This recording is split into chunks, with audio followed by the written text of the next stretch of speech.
2012년 크리스마스 당일 오전 6시입니다. 카운티 교도소에서 13개월형을 복역하고 막 출소한 제프리 앱스타인은 세상에서 가장 부유한 인물 중 한 명에게서 갑작스러운 이메일 한 통을 받습니다. 그 메일에는 이런 내용이 적혀 있었어요. 올해는 거의 정신이 나갈 정도로 일만 했어.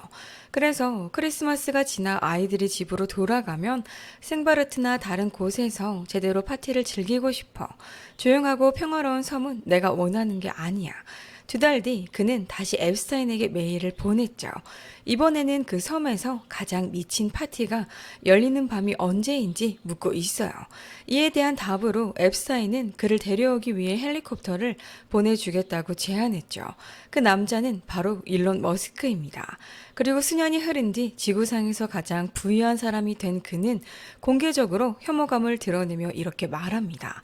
앱스타인은 나를 자기 섬에 초대하려 했지만 나는 거절했다고요. 그는 또 이렇게 적었어요. 앱스타인과는 거의 연락이 없었고 그의 섬이나 로리타 익스프레스 비행기를 타라는 반복적인 초대도 모두 거절했다고요. 하지만 일론 머스크는 거짓말을 하고 있었습니다. 그리고 그만 그런 것이 아니에요. 수년 동안 제프리 앱스타인의 친구들은 자신들의 무죄를 입증하기 위해 싸워왔습니다. 그들은 이렇게 말해요. I never went to the island. I never met any women. And although the time was a mistake, it had nothing to do with that kind of behavior. 나는 그를 부유한 금융가로만 알았다. 나는 그의 어두운 비밀을 몰랐다고요. 나는 섬에 간 적도 없고 어떤 여성도 만난 적 없다고요. 그와의 관계는 실수였지만 그런 행동과는 아무 상관이 없다. 여러분, 여기서 중요한 질문이 생깁니다. 그의 첫 번째 수감 이후 과연 누가 관계를 완전히 끊었을까요?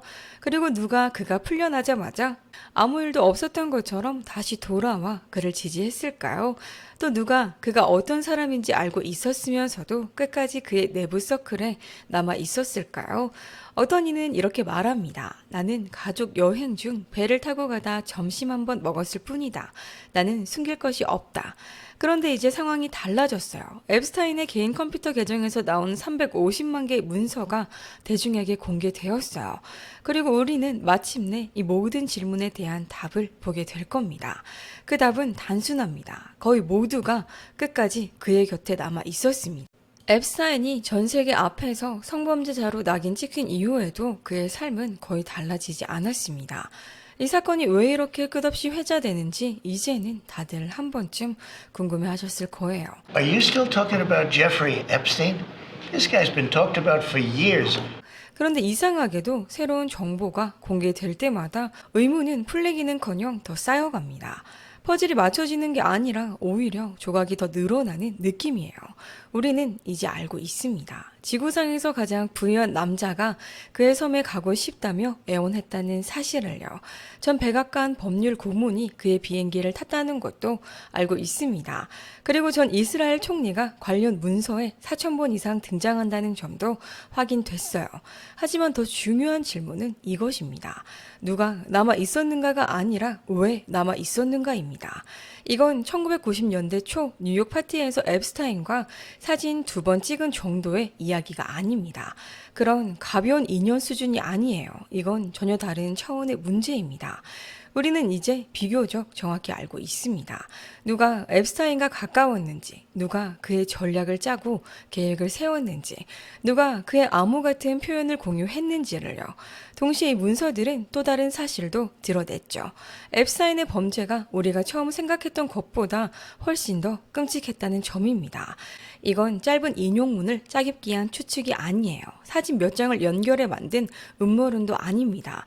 이것은 그들 자신의 말이에요. 그들 자신의 이메일이고 미국 법무부에 의해 공개된 자료입니다. 그리고 이 모든 것이 우리에게 말해주는 건 많은 사람들이 이미 어렴풋이 느끼고 있었지만 증명하지 못했던 사실이라는 겁니다. 이 세상에는 법이 적용되지 않는 수준의 부와 권력이 존재한다는 것. 아동 대상 성범죄에 대해 유죄를 인정하고도 1년 후 카운티 교도소의 개인 전용 구역을 통해 나와 아무 일도 없었던 것처럼 삶으로 복귀할 수 있는 세상이라는 점이죠. 이제 우리는 의심의 여지 없이 알고 있습니다. 우리의 법을 만들고 기업을 운영하며 가장 강력한 기관들의 이사회에 앉아있고 우리가 먹는 것과 서로 소통하는 플랫폼에 투자하는 사람들. 그들은 제프리 앱스타인이 어떤 인간인지 알고도 문제 삼지 않기로 선택했습니다. 앱스타인 파일은 한 남자의 범죄 기록이 아니에요. 이건 이 세상을 지배하는 사람들에게 들이댄 거울입니다. 그리고 그 거울이 비추는 것은 이것이죠. 시스템은 망가진 게 아닙니다. 처음부터 이렇게 설계된 구조였다는 것. 그리고 그 사실을 가장 선명하게 보여주는 건 이메일이 공개되지 않도록 가장 필사적으로 싸운 바로 그 사람들입니다. 하지만 제 말을 무조건 믿으실 필요는 없습니다. 대신 그들의 말을 직접 보세요. 빌 게이츠는 1995년부터 2017년까지 세계에서 가장 부유한 사람이었죠. 그 이전에도 80에서 90년대 최연소 억만장자였어요. 지금도 여전히 세계 부호 상위 10위 안에 듭니다. 그리고 오래전부터 알려져 왔듯 빌 게이츠와 앱스타인은 꽤 가까운 관계였습니다. 빌 게이츠가 앱스타인의 비행기를 타고 그의 섬을 방문했을 정도였다고 전해지죠. 이 두 가지 사실은 앱스타인의 죽음 이후 빌 게이츠의 발목을 잡는 족쇄가 되었습니다. 그런데 앱스타인이 빌 게이츠를 위해 준비한 문서를 읽어보면 솔직히 노골적인 협박 시도처럼 보입니다. 그래서 오히려 조작처럼 느껴질 정도이죠. 문서에는 이런 문장이 등장해요. 게다가 당신은 성병 이메일을 삭제해달라고 요청했고 멜린다에게 몰래 줄 항생제를 제공해달라고 했으며 당신의 신체 묘사까지 요구했습니다. 내가 삭제된 인물을 언급하지 말라고 분명히 했죠. 이건 우리 둘만의 비밀이어야 한다고요. 그리고 이어서 이렇게 적혀 있어요. 이 모든 모든 요구의 대가로 나는 당신이 나와 우리의 우정을 버릴 때까지 지금까지와 같은 헌신과 서비스를 계속 제공해야 한다는 겁니다. 빌 게이츠는 물론 이 모든 내용을 전면 부인해 왔습니다. 지금도 그 입장은 변하지 않았어요. 공정하게 말하자면 문서 어디에도 앱스타인의 황당한 주장들을 직접 입증하는 다른 증거는 없어요. 문제는 부인이라는 게 결국 한계가 있다는 점입니다. 특히 가족조차 당신 편에 서지 않을 때는 더 그렇습니다. 빌 게이츠와 그의 팀은 이 문서들을 협박범의 헛소리로 치부했습니다. 그리고 그는 이렇게 말했죠. I never went to the island. I never met any women. And so, the more that comes out, the more clear it'll be that although the time was a mistake, it had nothing to do with that kind of behavior. 하지만 그의 전 부인 27년간 결혼 생활을 했던 멜린다 게이츠는 전혀 다른 이야기를 했습니다. NPR의 와일드카드 쇼 인터뷰에서 그녀는 이번 앱스타인 문서 공개가 자신에게 말할 수 없는 슬픔을 안겨주었고 결혼 생활 중 겪었던 고통을 다시 떠올리게 했다고 밝혔습니다. 그녀는 이렇게 말했어요. 나는 내 슬픔을 내려놓고 이 젊은 소녀들을 바라보게 된다.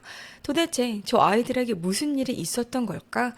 나는 적어도 삶을 이어갈 수 있었지만 이제 성인이 된 그 여성들에게 어떤 정의라도 실현되길 바란다고요.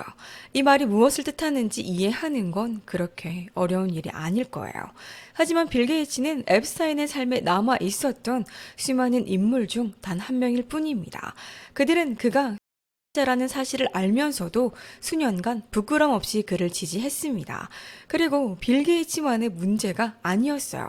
앱스타인의 사회적 네트워크를 들여다보면 이건 빙산의 일각에 불과합니다. 이를 가장 잘 보여주는 인물은 2025년 내내 앱스타인 파일 공개를 가장 크게 외쳤던 바로 그 사람입니다. 그리고 아이러니하게도 그 공개는 그의 거짓말을 드러냈습니다. 일론 머스크는 지구상에서 가장 부유한 사람이며 뇌, 컴퓨터 인터페이스, 전기차, 로켓선 등을 만드는 기업들의 창립자이자 리더이죠. 그리고 그는 제프리 앱스타인의 오랜 친구이기도 해요. 자, 여기서부터가 진짜 핵심이죠. 2012년 9월 25일 앱스타인은 일론 머스크에게 이렇게 씁니다.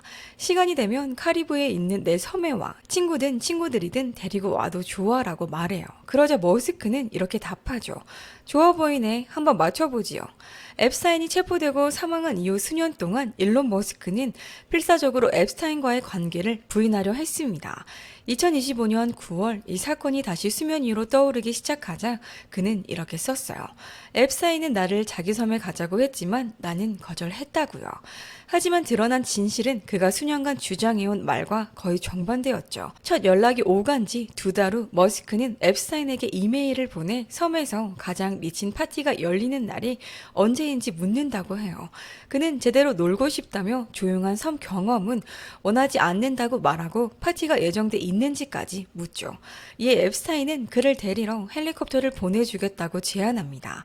그리고 2013년 가을의 또 다른 이메일에는 앱스타인이 뉴욕에 자신의 집으로 머스크를 초대하며 유엔 총회 기간에 흥미로운 사람들을 만날 수 있을 거라고 말해요. 머스크는 자신이 얼마나 바쁜지를 늘어놓는 장문의 답장을 보내고 이에 앱스타인은 이렇게 묻죠. 내가 그렇게 멍청해 보여? 라고요. 그리고는 곧바로 농담처럼 덧붙입니다. 농담이야. 여기에 25살 넘은 사람은 아무도 없고 다들 아주 귀여워 라고 해요. 그로부터 1년 뒤 다시 크리스마스 즈음이 되자 일론 머스크는 지금이 섬을 방문하기에 좋은 시기인지 묻습니다. 그 이후에도 두 사람은 앱스타인이 스페이스 X 시설을 방문해 머스크와 점심을 먹고 투어를 할 시간을 조율하는 이메일을 주고받아요. 그보다 더 뒤에는 앱스타인의 아이디어인 테슬라의 이스라엘 유통 확대에 대해서도 논의하죠. 일론 머스크의 공개 반응은 철저한 회피와 부인이었습니다. 그러나 그의 공개 발언은 이메일 내용과 명백히 충돌하죠. 일론 머스크는 앱스타인의 초대를 거절한 적이 없었다고 봐야 해요. 그 모든 일은 앱스타인이 이미 아동 성범죄로 유죄 판결을 받고 3년 전에 출소한 등록된 성범죄자였을 때 벌어진 일입니다. 그리고 여기서 정말로 여러분을 두렵게 할 사실이 나옵니다. 일론 머스크와 빌 게이츠가 가장 큰 주목을 받는 이유는 그들의 위선이 너무도 충격적이기 때문일 수도 있고 그들이 살아있는 사람들 중 가장 부유한 인물들이기 때문일 수도 있죠. 하지만 결국 그들은 수만 명에 달하는 강력한 인물들 중 일부에 불과합니다. 그들 모두는 전 세계가 앱스타인이 정확히 어떤 인간인지 알고 난 이후에도 그와 계속 일하고 그와 계속 어울렸어요. 이제부터 등장할 인물 역시 그 흐름에서 결코 벗어나 있지 않아요. 피터 아티아, 베스트셀러 작가이자 연구자, CBS 기고자이며 급성장 중인 단백질 브랜드 데이비드의 홍보대사이자 투자자라고 해요. 매력적인 유명 의사, 노화와 장수 분야의 세계적 전문가로 알려진 미디어 스타죠. 하지만 앱스타인 파일에서 그의 이름을 검색하면 2000번 가까이 등장합니다. 2015년 6월 앱스타인이 출소한 지 6년이 지난 시점에 아티아는 새로운 물건 도착이라는 제목의 이메일을 보내며 검열된 이미지 하나를 첨부해요. 앱스타인은 자신의 검열된 이미지로 답하죠. 아티아는 이렇게 말합니다. 제발 그 사진을 인터넷상에서 찾은 거라고 말해줘 라고 해요. 앱스타인은 그 이미지가 자신에게 속한 것이라고 확인하고 이에 아티아는 이렇게 답하죠. 너랑 친구인 것의 가장 큰 문제는 네가 사는 삶이 너무 터무니없어서 누구에게도 말할 수 없다는 거야 라고요. 수년 동안 아티아는 앱스타인을 못 보면 금단 증상을 겪는다는 이야기까지 합니다. 그들은 여성의 신체와 영양소를 두고 농담을 주고받아요. 아티아는 앱스타인에게 섬 방문 이야기를 꺼내며 이렇게 써요. 리틀 세인트 제임스만한 곳은 없지. 이 이메일들은 아티아 개인사의 어두운 진실 하나를 드러내기도 하죠. 그가 2023년에 쓴 책에서 밝히기를 2017년 그는 뉴욕 출장 중 일에만 몰두한 나머지 캘리포니아에 있는 가족에게 돌아가지 않았다고 해요. 그의 갓난 아들이 심장마비를 겪은 직후였음에도 말이죠. 그는 사건이 발생한 뒤 무려 10일이 지나서야 집으로 돌아왔습니다. 그 기간 동안 그는 앱스타인과 이메일을 주고받으며 그 주에 만날 약속을 잡고 있었어요. 그리고 파일이 공개된 지 며칠 뒤 아티아는 트위터에 사과문을 올리며 2018년 11월 마이애미 헤럴드의 앱스타인 탐사 보도를 읽고 혐오감과 구역질을 느꼈다고 밝혔죠. 하지만 이것 역시 또 하나의 거짓말이었습니다. 실제로는 2018년 마이애미 헤럴드가 앱스타인의 범죄를 재조명한 이후에도 아티아의 이메일 교류는 오히려 계속됐어요. 2019년 봄 앱스타인이 체포되기 직전까지도 아티아는 그에게 안부를 묻는 이메일을 보냈죠. 기사 공개 이후 그가 괜찮은지 너무 힘들어하진 않는지 걱정하며 챙겼어요. 분명 그는 혐오하거나 구역질이 날 만큼 충분히 멀어지지는 않았죠. 이것이 바로 앱스타인의 이메일 전반에서 반복해서 드러나는 패턴입니다. 저명하고 권력 있는 사람들은 그가 누구인지 무엇을 했는지 정확히 알고도 그의 곁에 남았습니다. 그리고 피터 아티아는 결코 예외가 아니에요. 그는 특이한 사례조차 아니죠. 솔직히 말해 그의 거짓말과 위선을 아무리 지적해도 그는 이 거대한 이야기 속에서는 비교적 작은 인물에 지나지 않습니다. 아카이브에는 그 외에도 수십 명이 더 등장해요. 테크 억만장자들, 아카데미상을 받은 영화 감독들, 우리가 이름을 알고 작품을 소비하는 사람들도 나와요. 그들 모두는 똑같은 이야기를 합니다. 몰랐다, 가깝지 않았다, 알게 되자마자 바로 끊었다라고 해요. 하지만 그들 모두는 새빨간 거짓말을 하고 있죠. 그래서 계속해서 되돌아오는 질문은 이것입니다.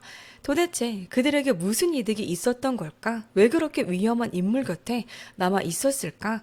그리고 왜 지금 와서 거짓말을 하고 있는 걸까? 이 질문은 앱스타인에 대한 이야기일 뿐만 아니라 그들이 어떤 인간들인지를 말해주죠. 기업을 운영하고 정치를 좌우하고 우리가 매일 사용하는 기술과 문화를 만드는 그런 사람들입니다. 2012년 봄 앱스타인은 파리 여행을 계획하고 있었고 친구와의 이메일에서 그가 우디와 함께 간다고 흘린다고 해요. 여기서 우디란 50편 이상의 영화를 만든 4차례 아카데미상을 수상한 세계적인 영화 감독 우디 앨런이죠. 그러자 이 친구는 이 특정 집단 모임에 가는 것이냐 묻고 앱스타인은 이렇게 답합니다. 복수형으로 불러야겠지? 즉 그는 단어의 의미를 비틀듯 모호한 말로 대받아친 것이었죠. 우디 앨런은 영화 감독이기도 하지만 자신의 전 아내가 입양한 딸과 관계를 맺고 결국 결혼한 인물이기도 하죠. 우디 앨런의 이름은 앱스타인 파일에 7,000번 이상 등장합니다. 그들은 리틀 세인트 제임스 섬과 뉴멕시코에 있는 앱스타인의 목장을 방문할 계획을 세우고 뉴욕과 파리에서의 저녁 식사를 조율해요. 앱스타인은 그에게 가구 또한 제공했습니다. 그리고 그 과정은 그의 아내와도 함께 조율됐다고 해요. 우디 앨런은 영화를 만드는 사람입니다. 그는 명성과 영향력 그리고 막대한 문화적 자본을 가진 인물이죠. 매우 존경받는 예술가로 평가받아 왔습니다. 실제로 그는 살아있는 영화 감독들 가운데 가장 사랑받는 인물들 중 한 명이에요. 비평가들은 그의 영화를 끊임없이 찬사했고 기자들은 여전히 그와 인터뷰하기 위해 줄을 섭니다. 배우들 역시 그와 함께 일하길 원하죠. 그는 받을 수 있는 거의 모든 상을 받았습니다. 하지만 동시에 그는 수년 동안 제프리 앱스타인의 섬을 방문하기 위한 일정을 잡아왔습니다. 그리고 앱스타인이 유죄 판결을 받은 이후에도 수년간 그의 내부 서클 한가운데에 머물러 있었어요. 이 사실은 단순한 이메일 이상의 의미를 가집니다. 이것은 앱스타인의 세계가 음침한 음모나 숨겨진 비밀의 영역이 아니었다는 걸 보여줘요. 그 세계에는 우리가 문화적으로 찬양해온 바로 그 사람들이 가득했습니다. 그의 친구들은 오스카상을 받은 영화 감독들이었고 테드 무대에 올라 강연하고 베스트셀러를 내는 과학자들이었으며 우리 사회의 방향을 좌우하는 정치인들이었습니다. 이들은 우리가 존경하고 신뢰하도록 그리고 삶 속에서 좋은 사람들이라고 믿어온 바로 그 인물들입니다. 하지만 그들은 모두 거기에 있었습니다. 그리고 그들 모두는 알고 있었어요. 저는 바로 이 지점에서 앱스타인 이야기가 방향을 바꾼다고 생각합니다. 이 이야기는 더 이상 그 한 사람과 그가 저지른 일만의 문제가 아니에요. 그는 이제 주변으로 퍼져나가는 하나의 바이러스처럼 보입니다. 그 영향은 너무 멀리까지 확산됐고 결국 우리는 세상을 전혀 다른 시선으로 바라보게 됩니다. 앱스타인은 영리했기 때문에 혹은 완벽히 숨어 있었기 때문에 죄를 피한 것이 아니었어요. 그리고 그렇기 때문에 이것은 그의 범죄이면서 동시에 모두의 범죄처럼 보이기도 하죠. 이제 또 다른 이름이 등장해요. 앱스타인의 이메일에 반복적으로 등장하는 인물, 캘리포니아 출신의 테크 기업가 리드 호프먼입니다. 그는 2000년 페이팔의 사업 개발 수석 부사장이 되었고 몇 년 뒤 회사가 이베이에 매각되면서 백만장자가 되었습니다. 그리고 이후 그는 이른바 페이팔 마피아의 일원이 됩니다. 페이팔 마피아는 페이팔을 매각한 뒤 각자 엄청난 성공을 거둔 전직 임원들의 비공식 네트워크를 말해요. 이 네트워크에는 유튜브, 테슬라, 팔란티어, 엘프의 창립자들, 그리고 레딧, 세카이어 캐피털, 스퀘어 등의 임원들이 포함돼 있죠. 2003년 2014년 그는 링크드인을 공동 창업했습니다. 이를 세계 최대의 비즈니스 중심 소셜미디어로 성장시킨 뒤 결국 250억 달러, 하나 36조 이상의 마이크로소프트에 매각했어요. 현재 그는 마이크로소프트 이사회 멤버이며 수년간 오픈 AI 이사회에도 몸담았고 여러 AI 벤처에 관여하며 총 자산 수십억 달러를 보유한 인물입니다. 그런데 그는 제프리 앱스타인과의 관계에 대해 전 세계를 상대로 노골적인 거짓말을 했습니다. 2019년 앱스타인이 처음 체포된 이후 호프먼은 MIT 미디어랩 기금 모금 목적 외에는 그를 만난 적이 없다고 공식적으로 밝혔어요. 하지만 이는 사실이 아니었습니다. 그는 체포되기 1년도 채 남지 않은 시점까지 앱스타인과 여러 차례 만났고 2014년 여름에는 주말 동안 그의 섬을 방문하기까지 했습니다. 2015년 앤드루 왕자와의 연루 사실이 처음 보도되었을 때도 호프먼은 앱스타인에게 이메일을 보내 그들이 받은 혐의를 온라인에서 덮기 위한 부정적 언론 대응을 도와주겠다고 제안했어요. 그리고 페이팔 마피아의 이름들은 계속해서 앱스타인의 내부 서클에 등장합니다. 일론 머스크, 리드 호프먼, 그리고 이제는 회사 공동 창립자 본인인 피터 틸까지 이어지죠. 피터 틸 역시 자신이 인정한 것보다 훨씬 자주 앱스타인 파일에 등장합니다. 그는 2000년대 초 페이팔을 창업하고 매각한 뒤에 실리콘밸리의 핵심 인물이 되었어요. 하지만 그는 기업가라기보다는 벤처 캐피털리스트로서 영향력을 키운 인물입니다. 그의 커리어는 많은 이들에게 정치적 투자의 한 형태로 평가됩니다. 그는 전통 산업을 파괴하는 기술 기업들에 투자하며 에어비앤비, 우버, 스트라이프 등 방대한 포트폴리오를 구축했어요. 2005년에는 페이스북의 최초 외부 투자자로 참여해 50만 달러, 하나 7억 2천만 원 정도를 투자하고 지분 10%를 받기도 했죠. 또한 그는 자유지상주의 정치 이념을 공개적으로 옹호해 왔습니다. 론 폴 같은 정치인에게 거액의 정치 자금을 기부하기도 했어요. 하지만 시간이 지나면서 피터 틸의 정치적 관점은 급격히 변화했습니다. 그리고 그의 영향력에 대해 회의적인 언론 보도와 수많은 의문이 제기되기 시작했죠. 그는 여성의 투표권에 반대했습니다. 민주주의 자체가 과연 현실에서 가능한지 공개적으로 의문을 제기해요. 심지어 초자본주의적 기업이 세계 정부를 장악해야 한다고 주장하기도 했죠. 최근에는 환경보호 운동 안에서 성경 속 적 그리스도가 현실 세계에 등장하고 있다고 말하는 강연을 연달아 진행합니다. 이런 발언들만 봐도 이 인물이 얼마나 극단적인 방향으로 들리는지 감이 오실 거예요. 그런데요, 정말 주목해야 할 건 따로 있습니다. 그의 커리어에서 대부분의 투자와 옹호 활동과는 달리 유일한 예외처럼 보이는 두 번째 회사가 있기 때문입니다. 바로 팔란티어입니다. 현재 3천억, 하나 432조 이상의 가치로 평가되는 팔란티어는 군과 경찰을 위한 정보 분석 도구를 전문으로 합니다. 그리고 사실상 민간 감시 국가처럼 운영된다는 평가도 받아요. 여기서 피터 틸의 이름이 다시 나오죠. 피터 틸은 앱스타인의 파일에 2000번 이상 등장합니다.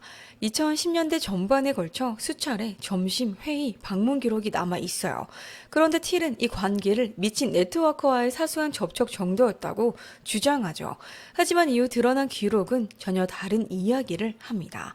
왜냐하면 2015년이 되자 피터 틸과 제프리 앱스타인은 실제로 함께 사업을 하고 있었기 때문이에요. 2015년에서 16년 사이 앱스타인은 7위 공동 창립한 벤처 캐피탈 회사 벨러 벤처스에 총 4천만 달러, 하나 570억을 투자했습니다. 이 회사는 전형적인 실리콘밸리 바깥의 기술, 기업에 투자하는 목적을 가졌다고 해요. 그리고 같은 시기 앱스타인은 틸의 펀드가 이스라엘 소프트웨어 회사인 카바인에 투자해야 한다고 강하게 밀어붙였죠. 이 회사는 긴급 통신 앱을 만들었고 결과적으로 수천만 달러의 투자를 받게 됩니다. 앱스타인 파일은 이 외에도 피터 틸과 앱스타인 사이에 수십 차례의 추가 만남이 있었음을 보여줍니다. 수많은 초대와 대화가 수년에 걸쳐 이어졌다고 해요. 피터 틸은 자신과 앱스타인의 관계를 사수하고 거래적인 것으로 축소했지만 실제로 그들은 앱스타인이 사망하기 불과 몇 달 전까지도 연락을 유지하고 있었죠. 그건 전 세계가 다시 그의 사건에 주목하기 시작한 이후의 일이었죠. 그런데 저는 이 부분을 보면서 피터 틸의 부정직함이 오히려 이 관계에서 가장 흥미롭지 않은 부분이라는 생각이 들었어요. 대신 이런 질문이 튀어나옵니다. 앱스타인은 어떻게 이 이스라엘 회사와 처음 연결된 걸까? 누가 그를 데려왔고 누가 이스라엘 기술계로 연결해 실리콘밸리에서 팔아치우도록 만든 걸까요? 그 답은 이렇게 이어집니다. 오늘날 9억 달러, 약 1조 2,900억 원 이상의 가치를 가진 카바인은 또 다른 앱스타인의 절친이자 이스라엘 전 총리가 공동 창립한 회사였어요. 여기서 등장하는 인물이 에우드 바라크입니다. 에우드 바라크는 이스라엘 국방군 출신 장군으로 1990년대 후반부터 2010년대 초반까지 이스라엘 정치의 핵심 인물이었습니다. 그는 국방장관, 노동당 대표, 이스라엘군 참모총장을 지냈고 한때는 베냐민 네타냐후의 첫 임기 이후 총리직을 맡기도 했죠. 그리고 그는 앱스타인 파일에 4,000번 이상 등장해요. 이 관계를 들여다보면 단순한 지인 수준을 훨씬 넘어선 연결고리가 보입니다. 2013년부터 2017년까지 바라크와 앱스타인은 최소 40차례 이상 만난 기록이 있어요. 어떤 해에는 매달 정기적으로 약속이 잡혀 있었죠. 앱스타인은 여러 면에서 바라크의 비밀 고문 같은 역할을 했습니다. 재정과 사업 조언을 제공하고 인맥을 확장해주며 전반적으로 아이디어를 검증해주는 상대가 되어줬다고 해요. 그리고 선 방문뿐 아니라 뉴욕에서는 바라크와 그의 아내가 앱스타인의 어퍼 이스트 사이드 아파트에 너무 자주 머물러 직원들 사이에서 농담거리가 될 정도였죠. 2015년 앱스타인의 비서는 동료들에게 이렇게 이메일을 보냅니다. 제프리는 11J 아파트에 더 빠른 인터넷을 설치할 수 있는지 묻고 있어요. 에우드가 요청했습니다. 점점 이곳이 그의 아파트가 되는 것 같네요. 이 정도면 그냥 친분이라고 하기 어렵지 않나요? 사회적 관계가 그 정도였다면 금전적 얽힘은 훨씬 깊었습니다. 2015년 바라크는 이스라엘 긴급 통신 소프트웨어 스타트업 리포트이 이후 카바인으로 변경된 리포트의 시드 라운드에 150만 달러, 하나 약 21억 6천만 원을 투자해요. 그런데 그 자금의 상당 부분은 직접 앱스타인에게서 제공된 것이었습니다. 그 초기 투자 라운드에서 바라크 외의 유일한 투자자는 이스라엘 경제부였고 30만 달러, 하나 약 4억 원을 투자했습니다. 즉 제프리 앱스타인은 이스라엘 최고 정치 권력층과 깊은 재정적 연결을 맺고 있었다는 얘기죠. 리진 매거진에 따르면 앱스타인은 바라크를 이용해 감시 산업 분야의 기회를 모색했고 이스라엘 정보기관 인사들과 블라디미르 푸틴의 측근들을 포함한 세계 각국의 권력자들과 연결고리를 구축했다고 해요. 물론 바라크가 무엇을 알고 있었고 언제 알았는지는 여전히 논쟁의 대상입니다. 그는 앱스타인이 미성년자와 관련돼 있다는 사실을 전혀 몰랐다고 주장하죠. 하지만 스트레이트 에로 뉴스가 보도한 유출 이메일에 따르면 바라크의 보좌관은 2011년, 즉 앱스타인이 바라크의 회사에 투자하기 4년 전부터 관련 기사들을 그에게 전달하고 있었어요. 이 때문에 이스라엘 전 총리와 앱스타인의 관계는 앱스타인의 정치적 실체가 과연 무엇이었는지에 대해 더 큰 의문을 낳았습니다. 왜냐하면 바라크와의 관계는 단순히 사회적이거나 재정적인 수준이 아니었기 때문입니다.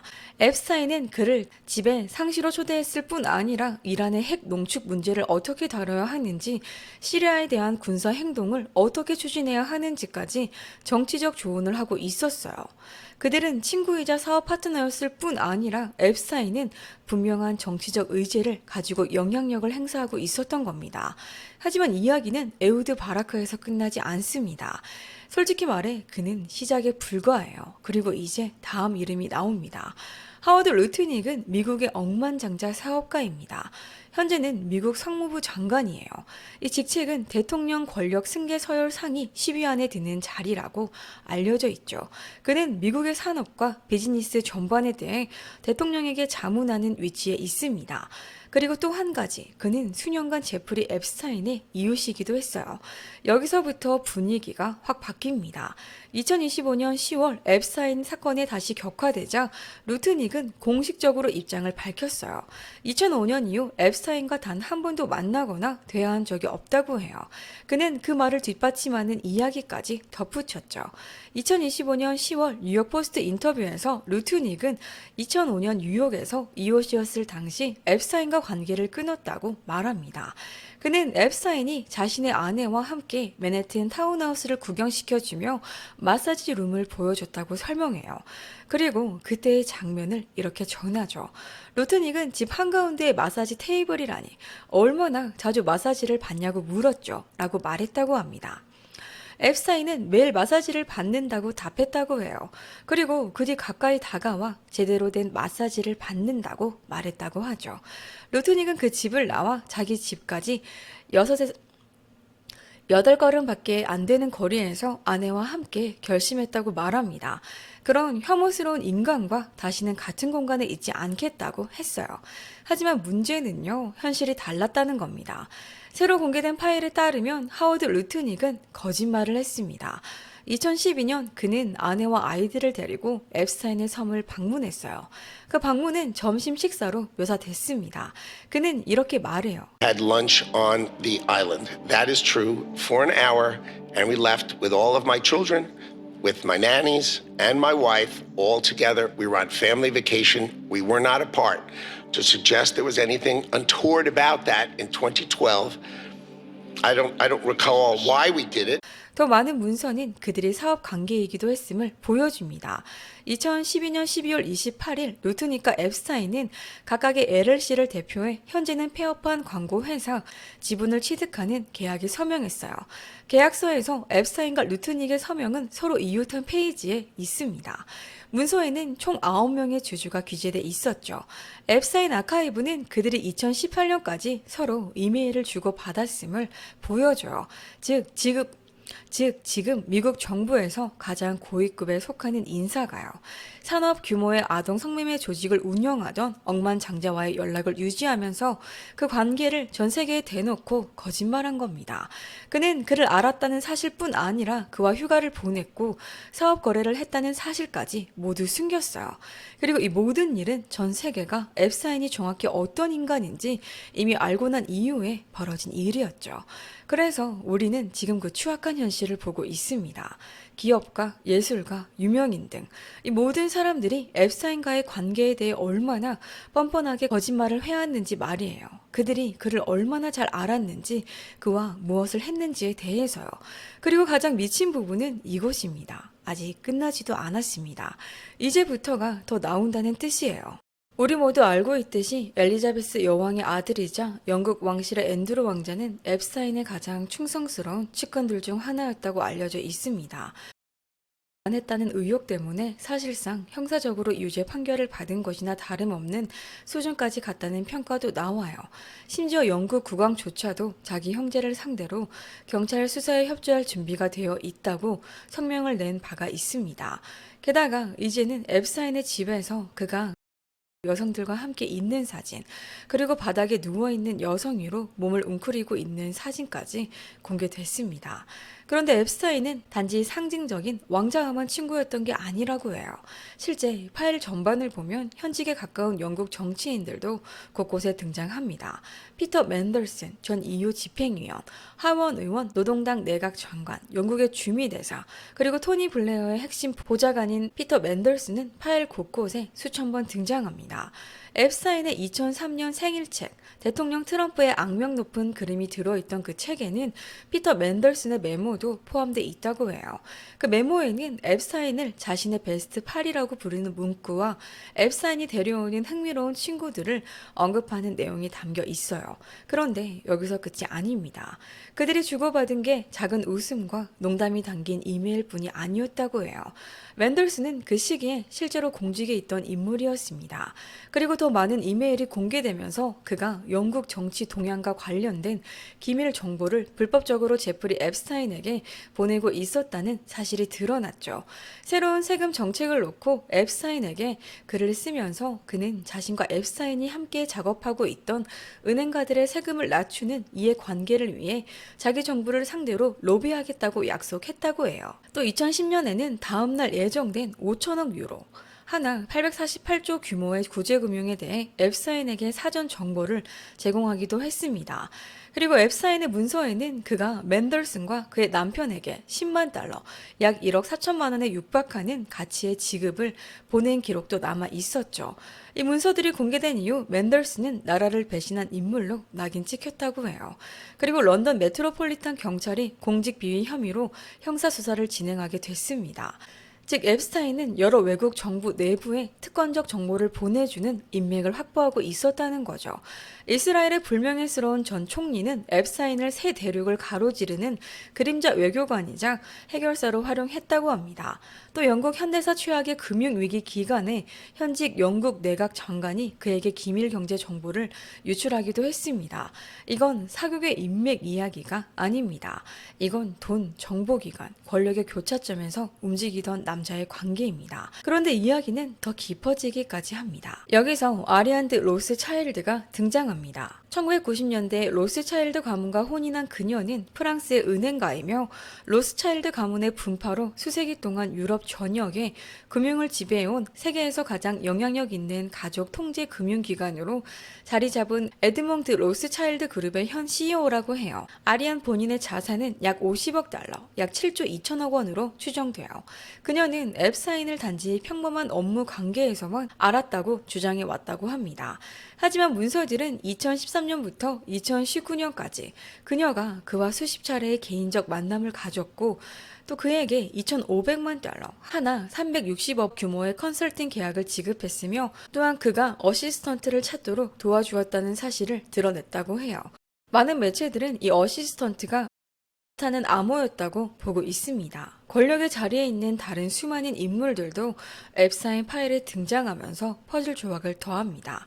캐서린 럼러는 변호사로 2000년대 초 앨런 경영진 유죄 판결에 관여한 화려한 연방검사 경력 이후 한동안 백악관 고문, 즉 오바마 행정부 시절 백악관의 개인 변호사 역할을 수행했다고 해요. 현재 그녀는 골드만삭스의 최고 법무 책임자이며 사실상 세계에서 가장 강력한 변호사들 중 한 명으로 꼽힙니다. 그런데 앱스타인 파일에서 그녀의 이름을 검색하면 앱스타인과 수십 차례 서신을 주고받은 기록이 나온다고 합니다. 그의 유죄 판결 이후에도 그가 등록된 성범죄자가 된 이후에도 모두가 그가 무엇을 했는지 알고 난 이후에도 말이에요. 그들의 이메일 그중 상당수는 그녀가 오바마 행정부에서 일하던 시기에 보내진 것들인데요.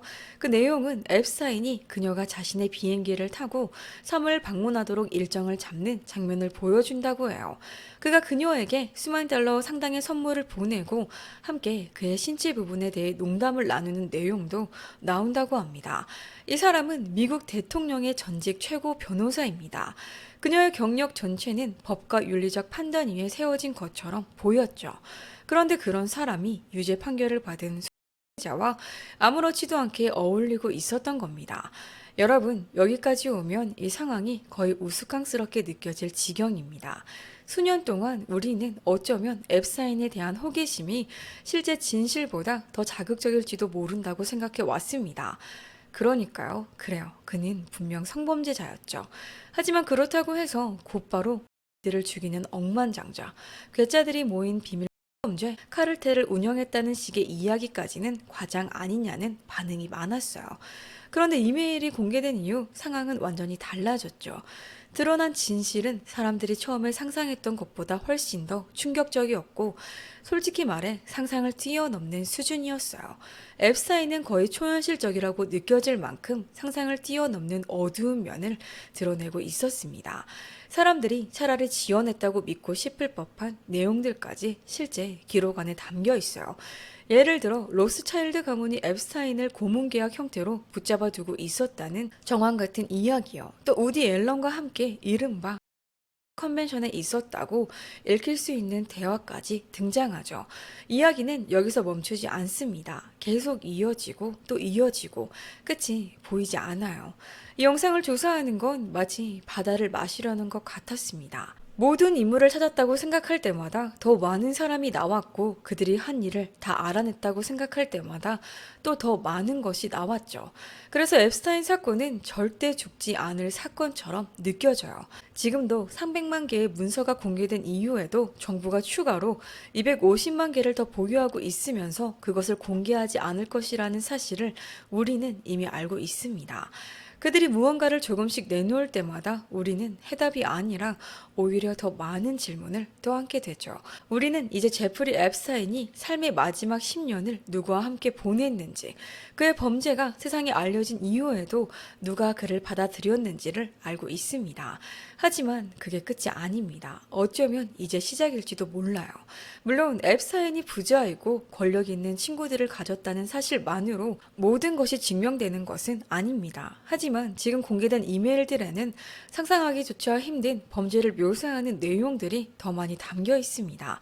우리가 설마라고 생각했던 선을 훌쩍 넘어서는 이 세계의 어두운 단면을 드러내는 기록들입니다. 지금 열람 가능한 자료만 봐도 앱스타인의 실체는 우리가 처음 두려워했던 것보다 훨씬 더 깊고 어둡다는 걸 알 수 있어요.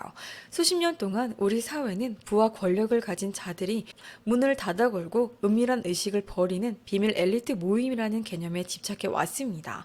스탠리 큐브릭의 영화 아이즈 와이드 셧은 1999년 그의 사망 몇 주 뒤에 개봉했죠. 가면을 쓴 귀족들이 저택에서 오컬트적 성의식을 벌이는 장면을 보여줬고 우리는 그것을 과장된 은유, 감독의 상상력이라고만 여겼습니다.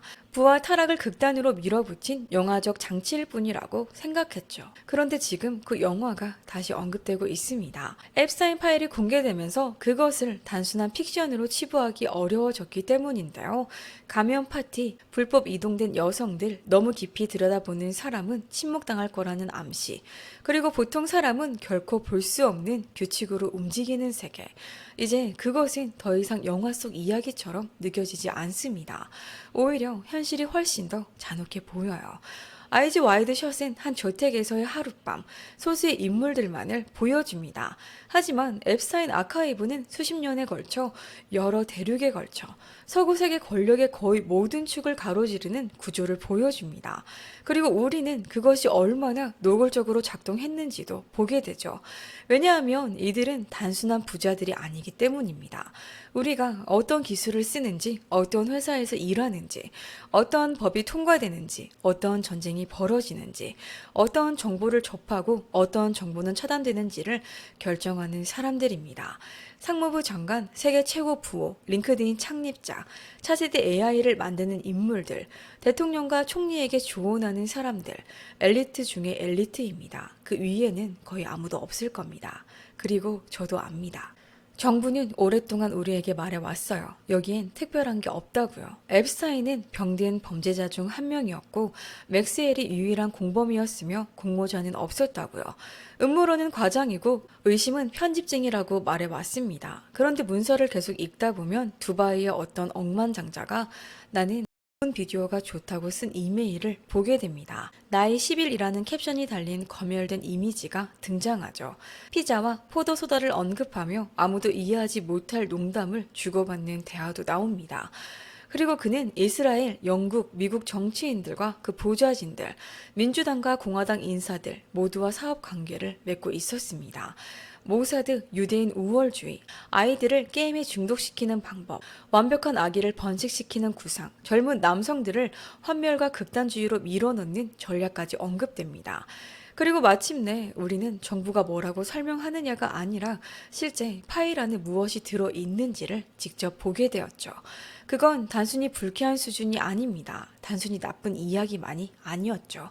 그 내용은 우리가 가장 과장됐다고 생각했던 음모론들조차 순해 보이게 만들 정도입니다. 앱스타인에 대해 떠돌던 가장 기괴하고 극단적인 주장들 중 일부가 완전히 혐오맹랑하다고 치부하기 어려운 수준의 근거를 갖고 있다는 사실이 드러나고 있었죠.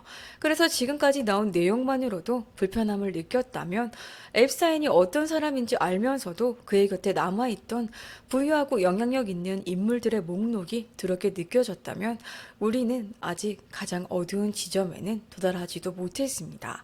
지금 우리가 정말로 이해해야 할 건 그들이 도대체 무엇을 하고 있었느냐는 점입니다.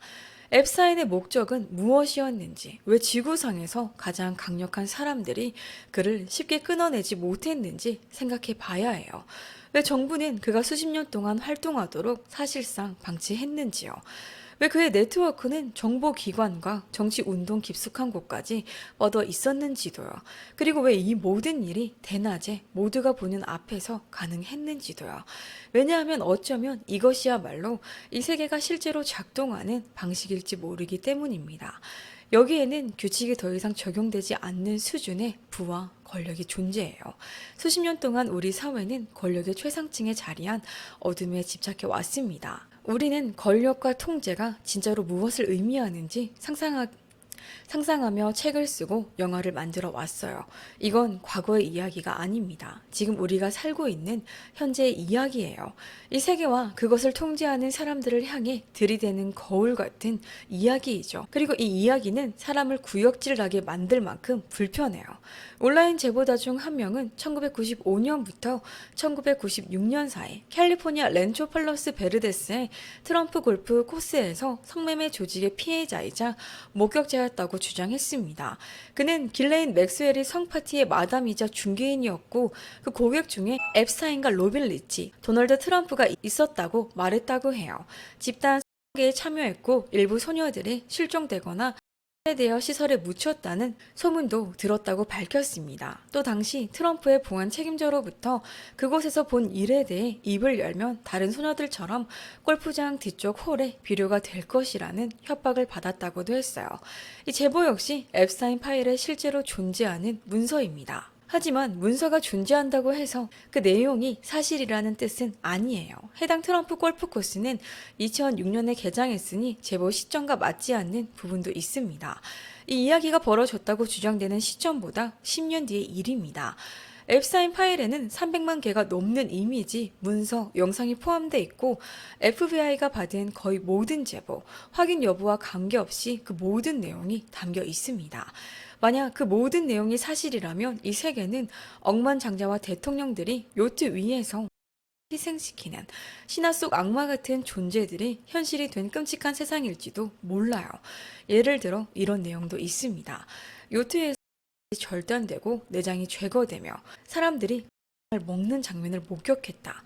이후 그는 조지 부시에게 당했다. 이런 제보들 상당수는 사실이 아닐 가능성이 큽니다. 물리적으로도 성립하기 어려운 이야기들이에요. 그렇다고 해서 이 파일이 우리가 알고 있다고 믿었던 세계를 의심하게 만들지 않는 건 아닙니다. 게다가 공개 이후 퍼진 내용 중 상당수는 가짜였어요. 앱스타인이 비트코인을 만들었다는 이메일 가짜였습니다. 그가 이스라엘에서 살아서 포트나이트를 하며 엑스박스로 게임한다는 계정 가짜였어요. 정치인들의 AI 생성 사진 그것도 가짜였습니다. 앱스타인이 고대 유대 악마 이름을 딴 은행 계좌를 가졌다는 주장도 단순한 컴퓨터 오류였죠. 원래는 잔액이라고 표시돼야 할 부분이었습니다. 이런 자극적인 이야기들은 헤드라인을 장식하지만 동시에 진실을 소음 속에 묻어버립니다. 하지만 진실을 보기 위해 골프장 아래에 묻었다는 식의 과장된 이야기가 꼭 필요한 건 아닙니다. 왜냐하면 실제 진실은 사람들이 처음 상상했던 것보다 훨씬 더 끔찍하기 때문이죠. 2016년 9월 22일 앱스타인은 몇 분 간격으로 검열된 이미지가 첨부된 이메일을 받습니다. 하나는 공란으로, 하나는 걸스, 또 하나는 AG11, 11세로 표시돼 있었어요. 이건 음모론이 아닙니다. 비트코인을 요구하는 익명 제보도 아니에요. 미국 법무부가 공개한 앱스타인이 실제로 주고받던 이메일입니다. 2025년 이전까지 대중에게 앱스타인 사건은 의심 위에 서 있었습니다. 그가 자신보다 더 큰 무언가의 일부였고 다른 사람들이 연루돼 있을 거라는 의심이요. 그 의심은 두 가지 사실에서 출발했죠. 첫째, 그는 부유한 소아였고 강력한 친구들이 많았습니다. 둘째, 그는 의심스러운 상황 속에서 감옥에서 사망했습니다. 이 두 가지 사실만으로도 무언가 잘못됐다고 느끼는 건 이상한 일이 아닙니다. 그럼에도 공식 조사 결과는 그가 혼자 일했고 흔적을 남기지 않았다는 것이었어요. 하지만 그는 부패의 상징이 됐습니다. 특히 사회 최상층 인물들이 우리와 전혀 다른 규칙으로 산다는 생각의 상징이 되었죠. 그는 수십 년 동안 눈앞에서 범죄를 저질렀고 책임을 지기 전에 의문 속에서 사망했습니다. 너무나 편리해 보였어요.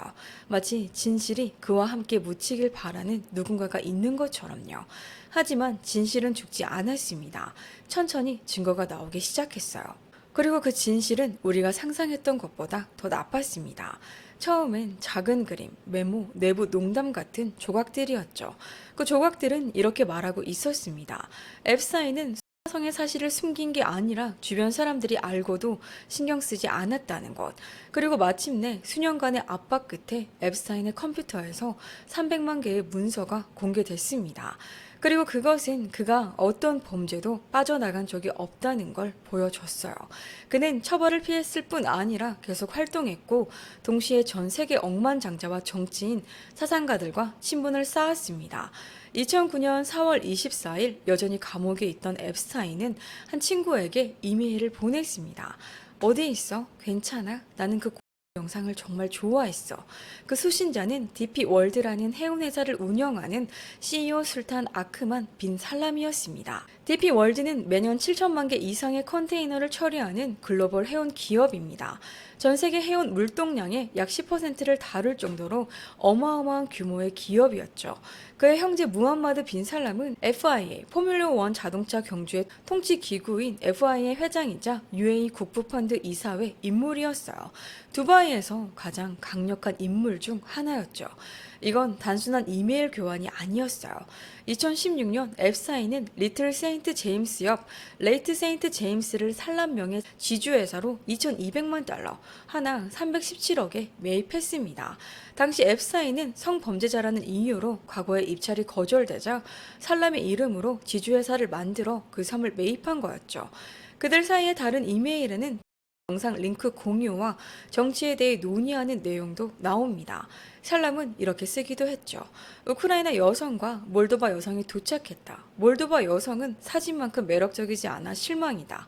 이건 앱스타인이 전 세계의 권력자들에게 여성을 공급하고 있었다는 직접적 증거에 가깝습니다. 여기 그는 세계 최대 해운 회사 중 하나를 통제하는 인물, 아랍 세계에서 가장 강력한 인물 중 한 명과 함께 감옥 안에 있으면서 이야기하고 를 보내며 더 많은 섬을 사는데 도움을 받고 있었던 거였죠. 앱스타인은 사람들이 말하던 그대로의 인물이었습니다. 그는 세계 최고 수준의 권력과 영향력을 가진 사람들과 함께 끔찍하고 역겨운 일들을 하고 있었습니다. 그리고 읽으면 읽을수록 상황은 더 악화됩니다. 2014년 누군가는 이렇게 썼습니다. 즐거운 밤을 보내게 해줘서 고마워. 네가 데려온 가장 조금 장난꾸러기였어. 의회 의원들이 비공개 파일을 열람한 뒤 15세, 14세, 10살, 9살 소녀 관련 범죄가 있었다고 보고했습니다. 최소 6명의 남성이 불법 이동 활동에 직접 관여했다고 밝혔어요. 그중 한 명은 외국 정부의 고위 관료였고 한 명은 저명한 공적 인물이었습니다. 이제는 부인하기 어렵습니다. 앱스타인은 의심받던 그대로의 일을 하고 있었습니다. 세계 최고 부자들과 함께 조직을 운영하고 있었던 겁니다. 다른 파일에는 미성년자 피해자 목록이 담긴 FBI 문서, 14.6TB 분량의 자료, 수많은 성착취 자료 기록이 포함되어 있었습니다. 그리고 가장 소름 끼치는 건 이겁니다. 가혹 행위를 담은 영상, 가장 11세. 그들은 아무것도 숨기지 않는 듯 태연하게 이야기했습니다. 하지만 공개된 이메일들 중 상당수는 겉으로 보이는 이야기보다 훨씬 더 깊은 곳에서 벌어지고 있던 끔찍한 일들의 흔적을 담고 있어요. 그건 예전에는 너무 혐오스럽고 차마 현실이라고 믿기 어려워서 설마 하고 넘겨버렸던 바로 그런 악몽 같은 내용이었습니다. 2016년입니다. 도널드 트럼프가 대통령에 당선되기 직전이었어요. 그 무렵 피자, 파스타, 치즈 같은 아주 평범한 음식 단어들이 사실은 성착취나 불법 이동을 뜻하는 암호라는 음모론이 온라인을 통해 빠르게 퍼지기 시작했죠. 그 결과 워싱턴 DC에 있는 코멧 핑퐁이라는 피자 가게가 정치인들이 연루된 사탄적 의식 학대의 집결지라는 믿음이 생겨났어요. 이 이야기는 곧 주류 언론의 관심까지 끌게 됩니다. 그리고 몇 주 뒤 노스캐롤라이나에서 온 28세 무장한 한 인물이 한 식당에 난입해 총격 사건이 발생했습니다. 이 사건을 포함해 여러 폭력 사태로까지 이어졌죠.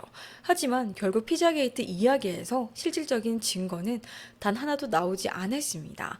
이 음모론은 정신적으로 불안정한 극우 세력의 산물로 기억되게 되었어요. 당시에는 이런 말까지 나왔습니다. 가장 미친 가짜 뉴스는 피자게이트다. 사람들은 힐러리 클린턴과 전 선거 캠프 매니저 존 포데스타가 DC의 한 피자 가게에서 아동 대상 범죄 조직을 운영한 것으로 의심받고 있습니다. 이것은 거짓이다. 그렇다면 이 음모론은 도대체 어디서 시작된 걸까요? 알고 보니 일부 극우 인사들이 러시아에 의해 해킹되어 위키리스크를 통해 공개된 클린턴 캠프 이메일을 뒤지다가 피자와 피자 가게에 대한 언급이 생각보다 자주 등장한다는 사실을 발견했습니다. 그리고 그들은 그것이 오직 한 가지 의미를 가진다고 결론 내렸어요. 그런데 앱스타인 문서가 공개되었을 때 이상한 일이 벌어졌습니다. 수년간 수많은 사람들과 주고받은 방대한 이메일들, 수백만 통의 이메일 속에 파묻혀 있던 대화들을 들여다보면 앱스타인과 그의 주변 인물들이 사실상 피자게이트가 묘사했던 것과 거의 똑같은 방식으로 말하고 있었던 거예요. 그리고 그게 한두 번이 아니라 계속 반복해서 나옵니다. 피자라는 단어 자체가 앱스타인 파일에서 900번 이상 등장한다고 해요. 그런데 그중 셀 수 없이 많은 사례가 이 사람들이 실제로는 음식 이야기를 하고 있지 않았다는 걸 분명히 보여줬죠. 예를 들면 이런 이메일이 있습니다. 이건 중국 포춘 쿠키보다 더 낫다. 우리 또 피자와 포도소다 먹으러 가자. 아무도 이해 못해. 내일 몇 시에 피자와 포도소다 먹고 싶어? 네 피자는 맛있어. 맛있어. 또 어떤 이메일에는 이번 주말 피자 파티에 대해 묻는 내용도 있어요. 그리고 피자만이 아니었습니다. 앱스타인의 직원들은 따옴표를 치거나 공중 따옴표를 쓰는 방식으로 명백히 다른 의미를 가진 단어들을 이용한 지시를 받곤 했습니다. 이메일에는 이런 문장들이 반복돼요. 제이가 화요일 오후 8시에 스낵을 제공해 달라고 확인했습니다. 자보호가 오늘 오후 1시에 제프리를 보러 오고 싶어 합니다. 그는 스낵을 원합니다. 당신이 스낵을 담당할 수 있나요? 제가 점심을 원하느냐고 물었더니 그는 아니라고 스낵이라고 했습니다. 이들은 같은 이메일 안에서 실제 단어와 암호 단어를 의도적으로 구분합니다. 이 글을 쓰는 사람은 스낵이 진짜 스낵을 뜻하지 않는다는 걸 알고 있습니다. 그들은 실제로 점심 이야기가 아니라는 점을 아예 따로 분명히 해두는 거죠. 물론 저는 피자게이트가 사실이었다고 말하는 게 아니에요. 피자 가게 지하실에서 사람들이 미성년자들을 불법적으로 착취했다는 이야기를 저는 믿지 않습니다. 게다가 피자게이트 연루자로 지목됐던 정치인들은 앱스타인 파일에 아예 언급조차 되지 않습니다. 하지만 핵심 아이디어는 다릅니다. 역사적 서사가 조롱거리로 만들어버렸던 그 아이디어, 즉 아이들의 체계적 학대에 관여한 권력자들이 음식 단어를 암호로 써서 소통했다는 생각, 그건 전혀 미친 소리가 아니었습니다. 사실 바로 그게 실제로 벌어지고 있었던 겁니다. 다만 10년 전에는 누가 그걸 하고 있었는지를 제대로 맞추지 못했을 뿐이에요. 그리고 그 피자는 그 신빙성을 떠받치는 단어들 중 하나일 뿐입니다. 사실 더 수상한 단어들도 나옵니다. 예를 들면 육포예요. 앱스타인과 그의 직원들은 수시간씩 육포에 대해 집착을 이야기합니다. 비행기에 실어 전 세계로 날려 보내야 하고 그가 충분히 확보하도록 보장해야 한다는 내용들요. 그런데 그의 돈, 지위, 일정, 그런 삶을 사는 사람이 대체 왜 매주 수시간씩 소고기 육포에 집착할 시간이 있겠습니까? 그리고 왜 직원들에게 냉동 흰 참치를 어떻게 처리해야 하는지 묻는 이메일이 있는 걸까요? 제프리 앱스타인은 억만장자였습니다. 억만장자들이 6채 집에 있는 12대 냉장고 속 흰 참치를 어떻게 관리할지 고민하며 앉아있는 사람들은 아니잖아요. 여기서 여러분은 프랑스의 모델 에이전트 장리크 브루넬의 이야기를 기억해야 합니다. 2004년 브루넬은 제프리 앱스타인에게서 수백만 달러를 받았는데 그것은 새로운 에이전시를 출범시키는 비용이었다고 해요.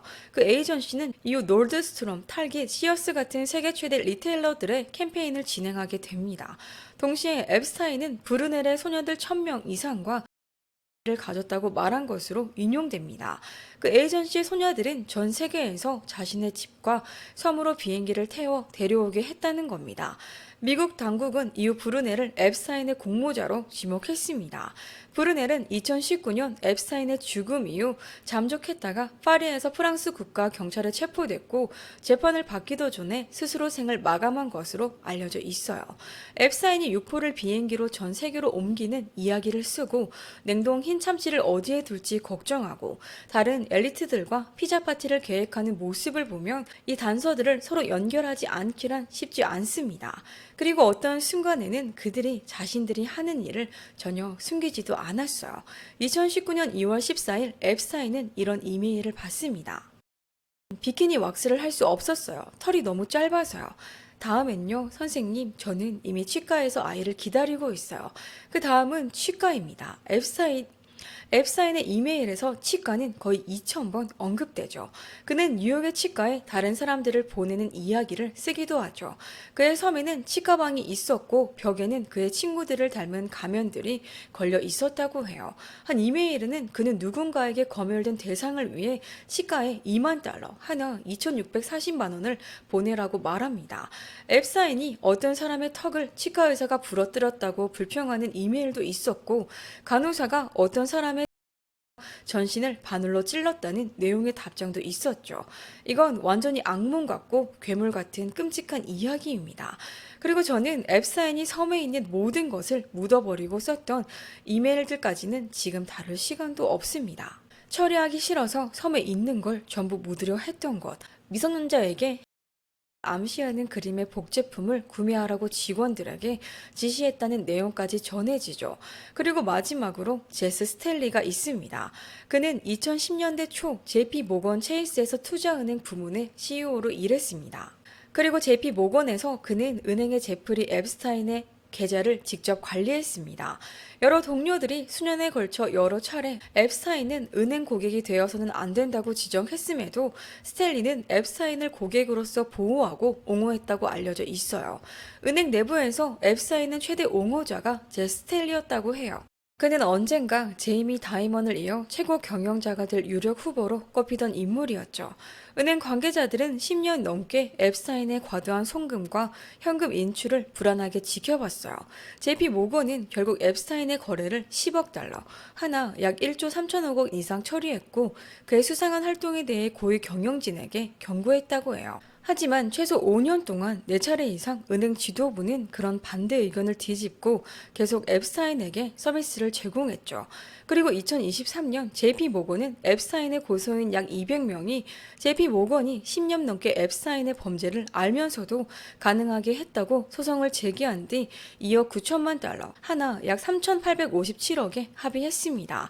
법정에서 변호사 미미 리는 앱스타인의 JP 모건 관련 사업 전체와 JP 모건의 앱스타인 관련 사업 전반이 심각한 불법 착취와 연관돼 있었다는 증언이 나왔어요.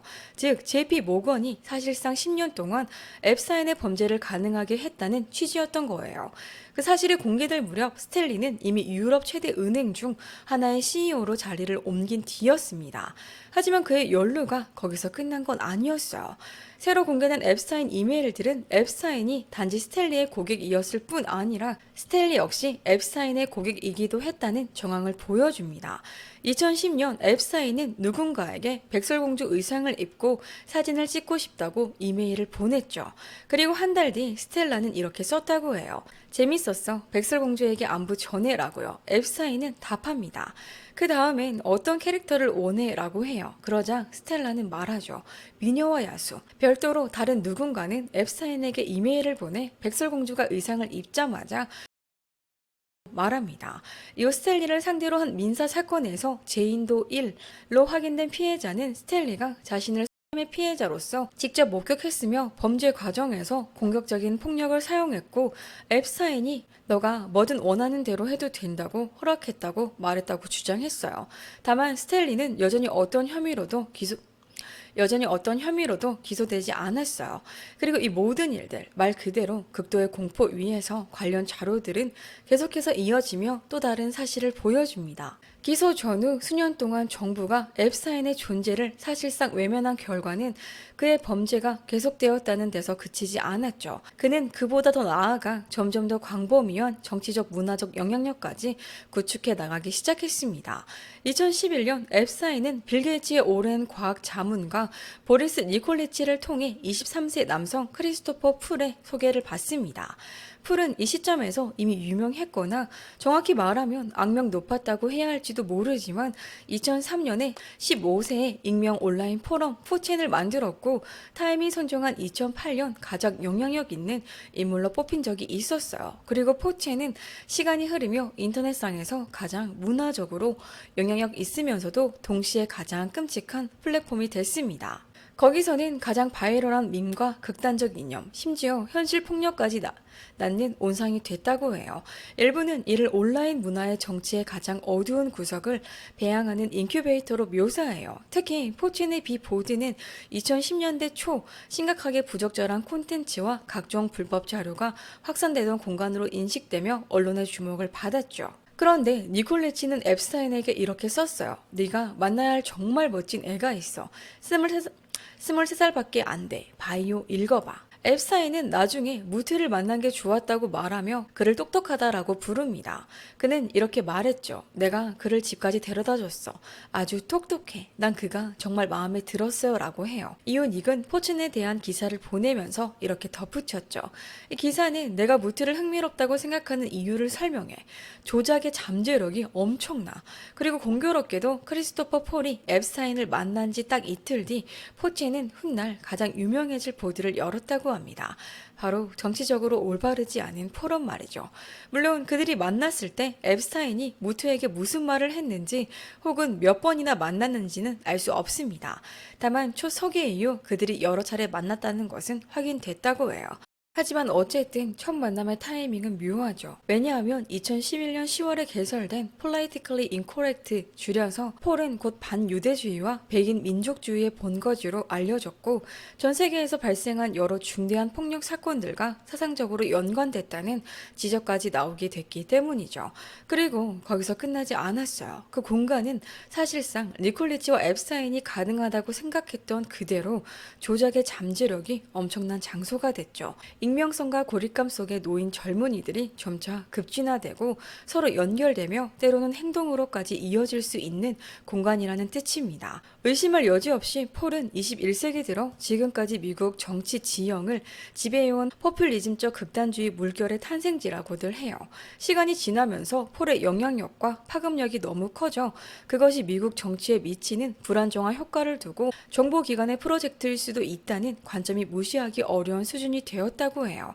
수년 동안 IP 유출 같은 여러 조각의 증거들이 예컨대 이스라엘 사용자 비중이 과도하게 높다는 것 같은 증거들이 나오면서 CIA, IDF, FSB 혹은 전혀 다른 무언가가 2010년대 초 알트라이트의 부상을 의도적으로 조작했거나 심지어 만들어냈을 수도 있다는 생각의 신빙성을 부여했죠. 그리고 제프리 앱스타인은 시작부터 거기에 있었습니다. 그게 정말 우연일 수도 있어요. 하지만 우연이라는 게 억만장자가 자기와 친구들을 위해 치즈피자를 주문하는 이메일을 900통이나 쓰면서 아무도 우리 암호를 이해 못한다며 낄낄거리는 것과 같은 종류의 우연일 수도 있다는 거죠.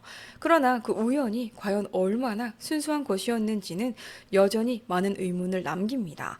다만 솔직히 말하면 4chan은 그 과도한 문화적 영향력과 앱스타인의 기묘한 관여에도 불구하고 앱스타인이 세계 전체에서 보면 여전히 비교적 사소한 호기심 수준에 불과했을지도 모릅니다. 그리고 포첸의 무트가 앱스타인이 만난 유일한 온라인 정치 인물도 아니었어요. 여기서부터 등장하는 사람이 스티브 배넌입니다. 그는 브라이트바트 뉴스의 전 의장이었고요. 2017년에는 트럼프 백악관의 수석 전략가로도 일했습니다. 그리고 그는 한때 동의 없이 페이스북 사용자 수천만 명의 개인 정보를 수집해서 심리학적 프로필을 만들었고 개인의 공포, 편견, 취약점을 악용하도록 설계된 정치 광고로 유권자들을 미세 표적화했던 데이터 회사 케임브리지 애널리티카의 부사장이기도 했어요. 하지만 이 이야기의 목적상 가장 중요한 건 이겁니다. 그는 마가 운동에서 가장 영향력 있는 목소리 중 하나이며 워룸 팟캐스트 진행자예요. 미국 극우의 이념적 기반을 구축하는데 단일 인물로서 그 누구보다 큰 역할을 했다고 평가받는 인물이라는 거죠. 그리고 배너는 앱스타인 파일에서 거의 2000번 등장합니다. 그들의 관계는 가벼운 인연이 아니었어요. 거래 몇 번 하고 끝나는 관계도 아니었죠. 파티에서 사진 찍고 악수하는 정도는 더더욱 아니었죠. 이 이메일들은 솔직하게 읽기만 해도 그 관계는 앱스타인의 인생 마지막 10년에서 가장 가깝고 가장 중요했던 우정들 중 하나였다는 게 드러납니다. 2017년에 만난 이후 앱스타인과 배너는 끊임없이 문자 메시지를 주고받기 시작했죠. 정치 정보를 공유하고 도널드 트럼프를 뒤에서 조롱하며 함께 세계 정치를 어떻게 재편할지까지 모의했습니다. 동시에 배너는 앱스타인의 PR을 복구하는 데도 도움을 주고 있었어요. 그들은 앱스타인의 이미지를 바꾸기 위한 인터뷰를 수십 시간 분량으로 녹음했죠.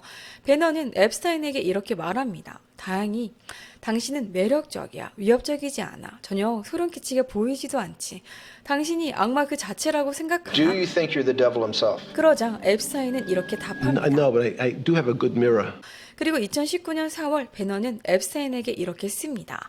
우리는 세계에서 가장 강력하고 가장 부유한 남자들이 심각한 불법 착취에 연루됐다는 서사에 대해 신중하게 검토하고 반박할 필요가 있다고요. 여러분, 이 사람은 지금 살아있는 정치 공작원들 중에서도 가장 영향력 있는 인물 중 하나라고 평가받습니다. 트럼프 주의를 만들고 오늘날 정치 지형을 지배하는 우익 부흥을 설계한 남자예요. 그런데 그가 제프리 앱스타인의 편에 서서 앱스타인의 이미지를 고쳐주려 하고 있었던 겁니다. 심지어 앱스타인이 체포된 바로 그날 자유인으로서의 마지막 날에도 그들은 아침 식사를 하며 만나 프로젝트를 계속하자는 이야기를 문자로 주고받고 있었어요. 앱스타인을 더 좋아 보이게 만들고 대중 앞에 복귀시키자는 이야기였죠. 그리고 마지막 메시지에는 이렇게 적혀 있었다고 합니다. 전부 취소됨. 하지만 이 영상에서 다루지 못한 내용은 사실 훨씬 더 많습니다. 그 이유는 관련 자료들이 너무 방대하고 끝없이 이어지는 혐오와 공포의 흐름으로 이어지기 때문입니다. 모든 것을 전부 담아내려는 시도 자체가 오히려 의미를 잃게 될 정도였죠. 이쯤 되면 우리 모두는 어느 정도 이해하게 됩니다. 이른바 앱스타인 파일은 그의 범죄가 대부분의 사람들이 상상했던 것보다 훨씬 더 끔찍했음을 분명히 보여주고 있어요. 그것은 정부가 인정하려 했던 수준을 훨씬 넘어서는 것이기도 하죠.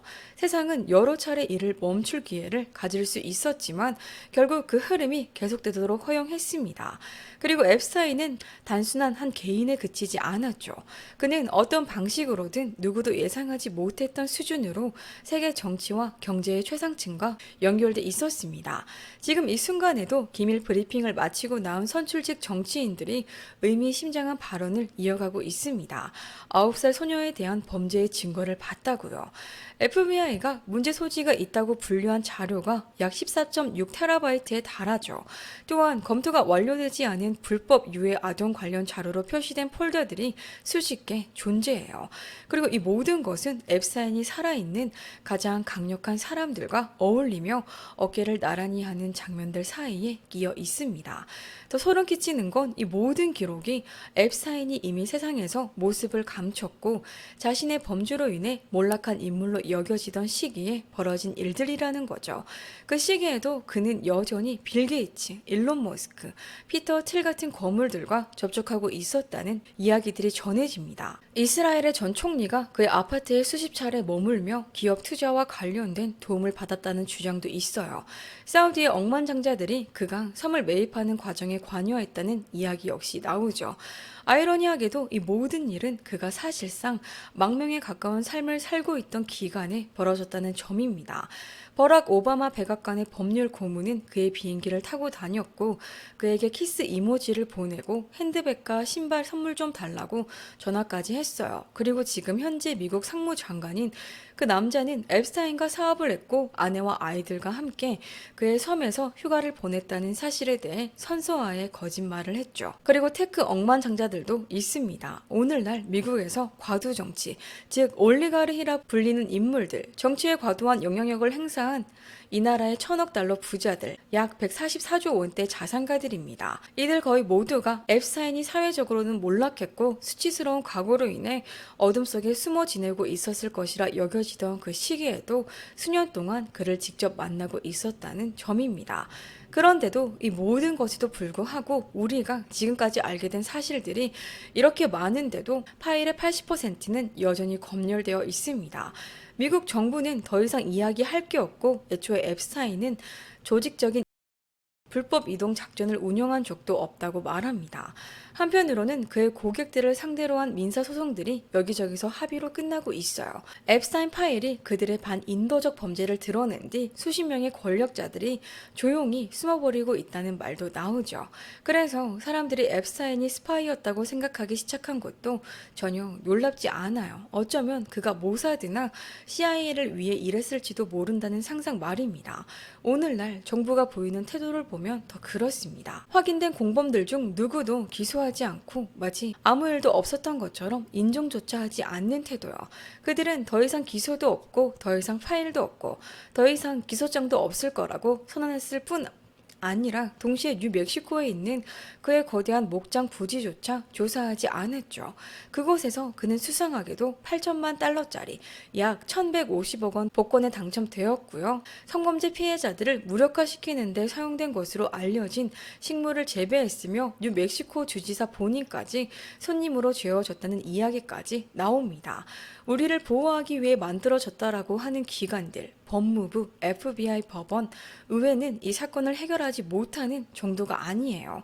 오히려 적극적으로 해결하지 않기로 선택하고 있는 것처럼 보인다는 겁니다. 그들이 그런 선택을 할 만한 대상이 누가 있겠습니까? 그들로부터 이득을 보고 있는 누군가 말고는요. 그리고 어떤 상황에서 앱스타인의 미스터리한 죽음이 이렇게까지 은폐되겠습니까? 만약 앱스타인이 민주당의 자산이었거나 공화당의 자산이었거나 러시아의 자산이었다면요. 실제로 무슨 일이 벌어졌는지 폭로할 수 있는 사람에게 엄청난 보상이 걸렸을 겁니다. 그런데 그런 폭로는 없었어요. 그렇다면 앱스타인의 진실을 보호하고 있는 건 딥스테이트 그 자체 말고 또 누구일 수 있을까요? 그리고 어느 날 9월에 대통령에게서 전화가 옵니다. 그는 나에게 너무 화가 나 있었어요. 소리를 지르고 있었고 분노하고 있었죠. 내가 투머트 메시의 앱스타인 파일 공개를 위한 면책 청원에 내 이름을 올렸다고 나를 호되게 꾸짖고 있었던 겁니다. 그리는 이렇게 덧붙였다고 해요. 저는 대통령님께 대통령님은 아무 잘못도 안 했다고들 말하지만 이건 나와야 한다고 말씀드리라고 했어요. 그리고 우리는 논쟁을 벌였고요. 그는 전화 통화에서 내게 이렇게 말합니다. 맞아, 내 친구들이 다칠 거야. 이런 일이 전례가 없는 것도 아닙니다. 1950년대 CIA는 샌프란시스코에 비밀리에 위장시설을 운영한 것으로 알려져 있어요. 이 시설은 당시 진행되던 인간의 인지와 행동에 영향을 미치는 물질, 즉 마인드 컨트롤 약물을 연구하기 위한 실험의 일환이었다고 전해집니다. 그들은 길거리에서 남자들을 데려왔습니다. 말 그대로 아무 남자들이나. 그리고 그들이 과 일을 끝낸 뒤 물질을 몰래 먹였고 그 결과 더 쉽게 영향받거나 통제되는지 보려 했어요. 실험은 물론 성공하지 못했습니다. 대신 수많은 인생이 망가지고 심지어 죽음까지 나왔죠. 그리고 미국 스파이들은 이후 수십 년 동안 미국 시민들을 대상으로 비밀리에 실험을 계속했습니다. MK 울트라 같은 게 그 예인데요. 그들은 가짜 연구 실험을 꾸미고 아무것도 모르는 병원 환자들에게 약물을 퍼부어 수백 명의 미국인들이 뇌가 녹아내릴 정도로 망가지게 만들었고 때로는 영구적으로 그렇게 만들었습니다. 그 피해자들은 왜 그런 일이 일어났는지조차 영원히 모른 채로 남았다고 해요.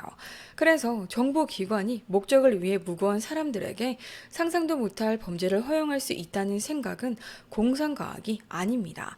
솔직히 말해 그런 일은 오래전부터 벌어져 왔어요. 물론 우리가 이런 것들을 알게 된 것도 전부 우연에 가깝습니다. CIA는 모든 증거를 없애려고 최선을 다했지만 70년대 후반에 예상치 못한 방식으로 드러나게 됐죠. 그런데 이런 것들을 들여다보면 저는 앱스타인 자신을 떠올리지 않을 수 없습니다.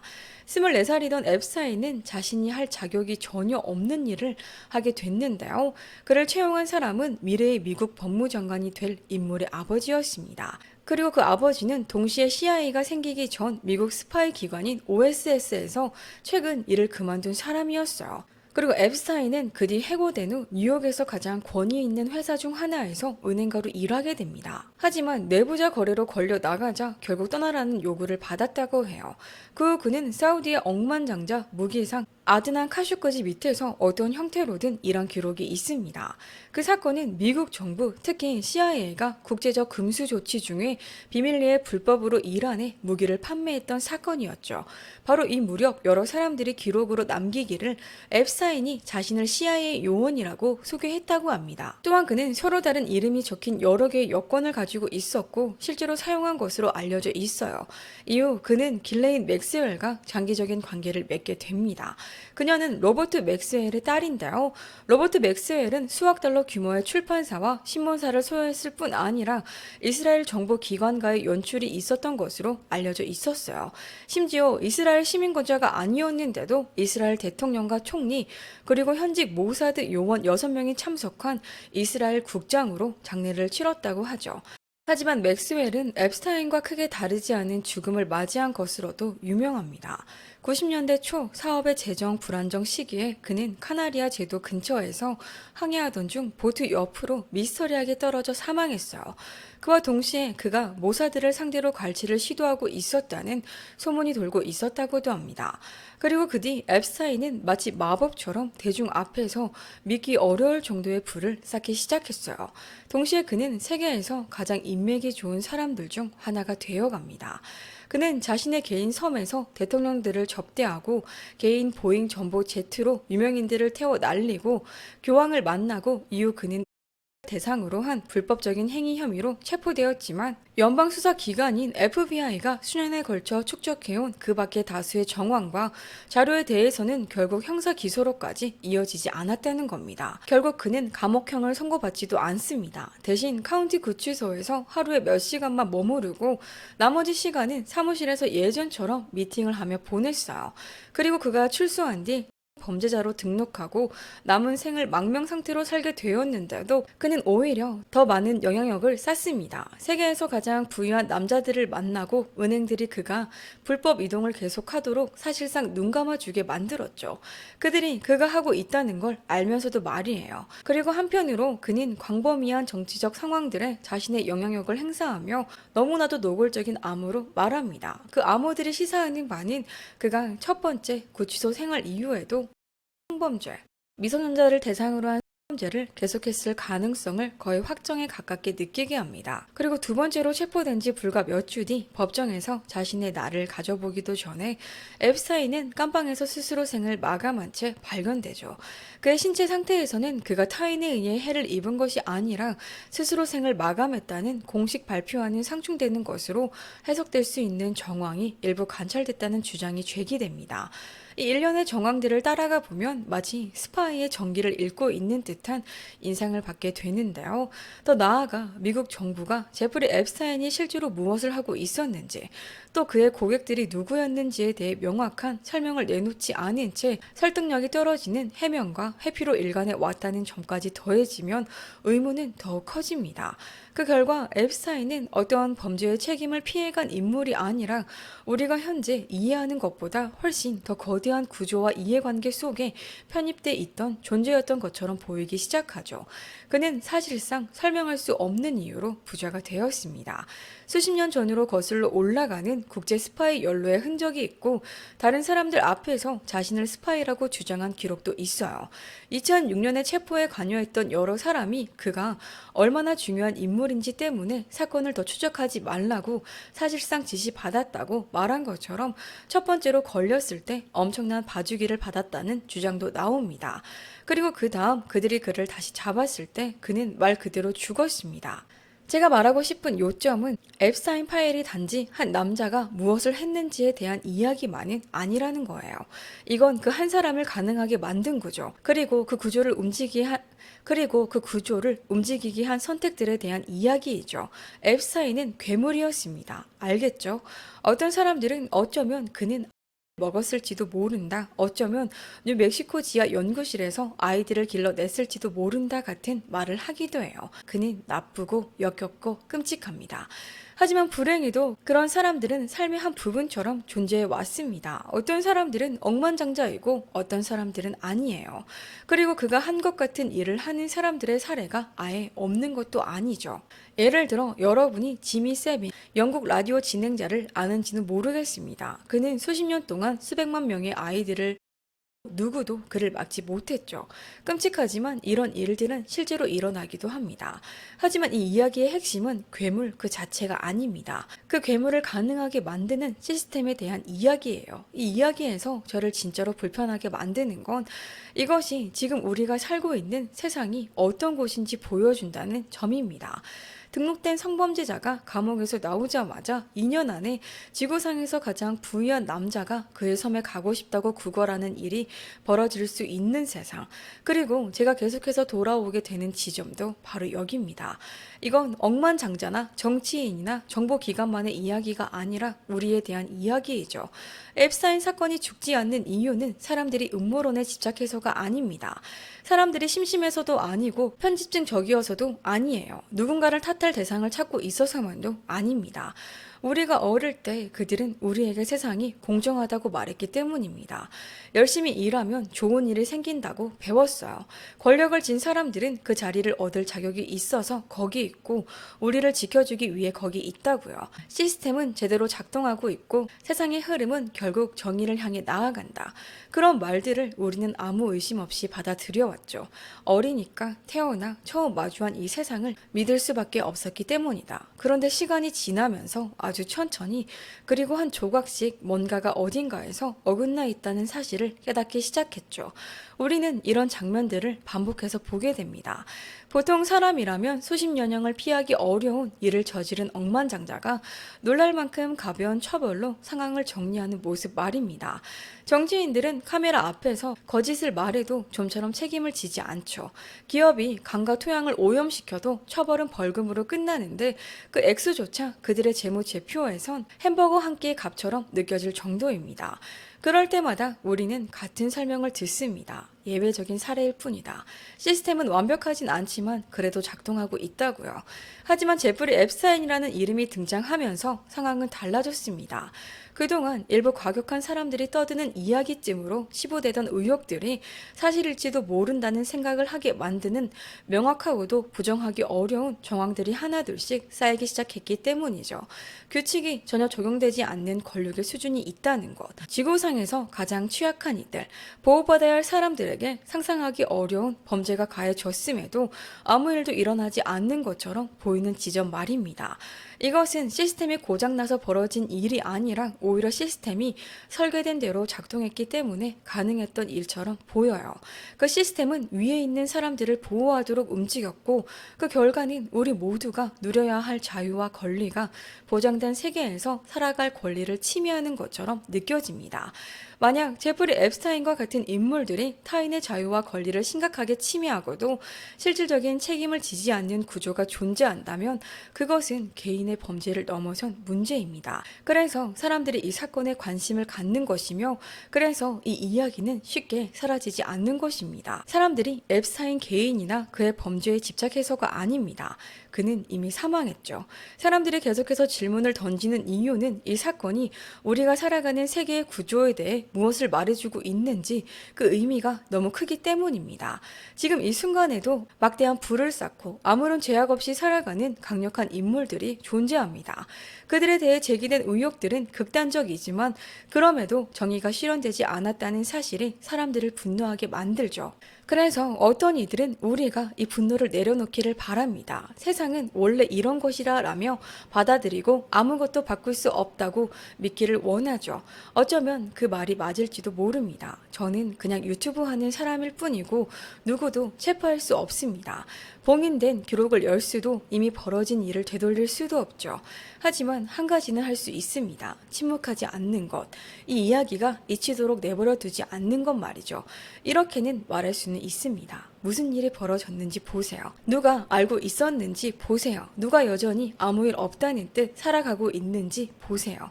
그리고 우리가 실제로 어떤 세계에 살고 있는지 보세요. 그들은 우리가 있기를 바랍니다. 하지만 우리의 역할은 그런 일이 다시는 아무 설명 없이 지나가게 두지 않는 것입니다. 권력과 통제가 같은 방향으로 축적될 때 그것이 어디까지 흘러갈 수 있는지, 그 끝이 어떤 모습일 수 있는지 우리는 모두 알고 있어야 한다고 생각합니다.